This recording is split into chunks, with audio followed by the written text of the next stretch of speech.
May namumuong rumor sa side ng SMC teams na magpapalit daw ito ng kanya-kanyang big man. Ano kaya ang umpisa ng planong Grand Slam ng Ginebra?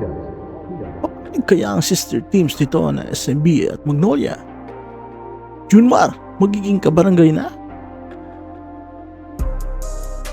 Alam naman natin na gusto mag Grand Slam ng Ginebra, kaya napunta dito si Coach Tim Cone. At sa pag-rebuild nga ng Ginebra, dahil sa mga injury ng mga players nito, ay di maikakailang kukuha ito ng mga quality players. Isa na rito ang posibilidad ng 3-time deal ng San Miguel, Ginebra at Magnolia. Dahil nga sa nagustuhan talaga ni Coach Tim ang paglalaro ni Junmar sa Gilas, mukhang gagawin ito imposible. Ito ang magiging posibleng senaryo.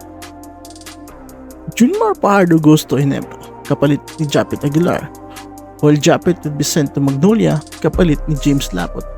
At si James Laput goes to San Miguel.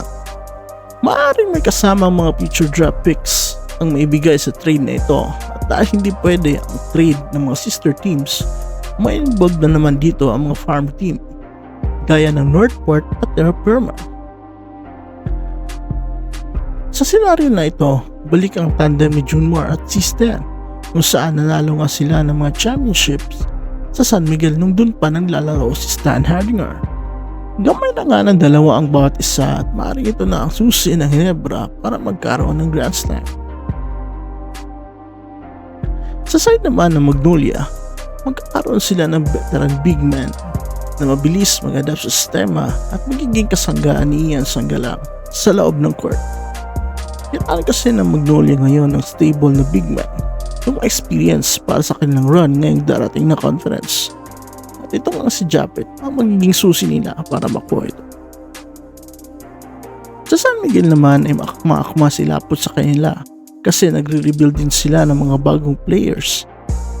Nag-experiment ng maraming batang players. Talagang sakto si Laput kasi developing player pa ito.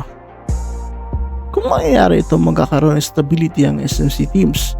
Walang talo sa kanila, magkakaroon din ng chance ang ibang team na makadeal na maganda sa mga trades na mangyayari. Ikaw ka brother, pahig ka ba sa senaryo ito? Comment down below.